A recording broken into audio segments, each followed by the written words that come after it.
Umaapila ang pamunuan ng A to Z Transport Cooperative na agarang aksyonan ang issue ng fuel subsidy at fare hike, kasunod ng patuloy na pagtaas ng presyo ng mga produktong petrolyo. Ayon kay A to Z Transport Cooperative Chair Zaida Sema, umaasa silang mabigyan ng tulong ang mga driver kahit kaunting dagdag lamang sa pamasahe upang makatulong sa kanilang pang-araw-araw na kita. Ang News Now sa report. Nahihirapan ng umano ang mga driver dahil sa maliit na kinikita, kaya humihingi ang pamunuan ng A to Z ng agarang solusyon mula sa pamahalaan. Hindi lang naman po kami yung nagiging biktima.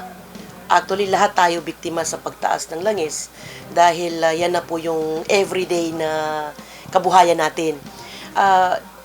Sa mga operator ko po, yan yung pinakamalaking problema nila, yung pagtaas ng langis dahil alam mo na po, barya-barya lang po yung income natin. So yun po yung hinihingi namin sa national, sa BARM government, especially sa LTFRB, na mahanapan kami ng solusyon, especially sa fare hike, madagdagan man lang kahit konti. Dagdag pa ng pamunuan, patuloy na tumitindi ang hirap ng mga driver dahil bukod sa presyo ng langis, tumataas din nila ang gastos sa maintenance sa kanilang mga sasakyan. Sobra hirap po. Dahil ngayon pa lang po, binagtsatsagaan na po nila yung income nila ngayon. Dagdag pa yung pagtaas ng langis. Tataas pa yung mga gamit nila sa mga sasakyan, yung mga tools, yung mga ano nila. Sana po, tulad ng Cotabato City, naghahingi sila po ng kahit sa tricycle, kahit 5 pesos. Sa PUJ, ganun din, 5 pesos.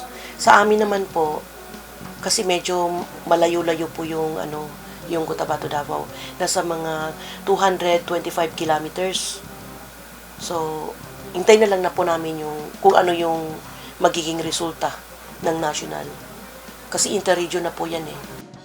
Panawagan ng mga driver, taasan ang pamasahe. Anong may tutulong nila sa ganitong sitwasyon? Naapektuhan kami. Kaya malaki ang krudo. Magtaas, malaki, magbaba, piso. Kasi ang mahirap dito, pagbiyahe kami, tubi lang. Yung sa amin, nahawa lang kami sa pasahero. Hindi na. Maliit lang ang makita namin. Maghingi kami sa gobyerno na tasan yung kwan namin, pamasahe. Kaya hindi na kami nag-ingi ng tulong, kaya ginahintay namin yung sako ng government. Kung may ayuda, pabigyan kami, maraming salamat. Ipinunto rin ng A to Z na umaasa silang mabigyang pansin ang sitwasyon sa Mindanao, lalo na sa usapin ng fuel subsidy. Ito po yung isang hinaing namin, sama ng loob. Kasi ang Mindanao is part of Philippines, right po? So ang nangyari ngayon sa balita, sa Facebook, nalalaman namin na namimigay na sila ng ayuda sa Metro Manila, namimigay na sila ng fuel subsidy. Pero dito sa Mindanao, dito sa probinsya, wala. So anong pagkaibahan? Lahat naman namin bumibigay din kami ng tax sa kanila. Dapat pag-announce nila na ibigay yung subsidy, yung ayuda, yung fuel subsidy, diretso ka agad ibigay sa mga dito sa mga offices, like for example ahensya ng LTFRB sa BARM. Sa huli, nananawagan ng pamunuan ng pangunawa mula sa mga pasahero at tulong mula sa pamahalaan upang maiwasan ang mas matinding epekto sa sektor ng transportasyon.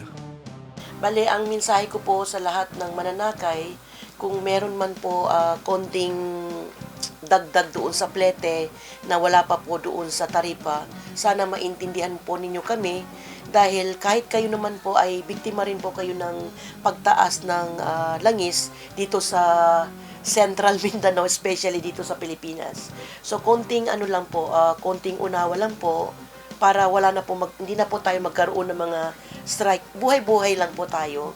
At saka mensahe ko na rin po sa LTFRB BARM, since na dito po tayo ngayon sa BARM, tulungan po ninyo kami, sana po maaksyonan po yung problema namin regarding sa ayuda, fuel subsidy, at saka yung regarding po sa fare hike, madagdagan lang po ng kahit konti po.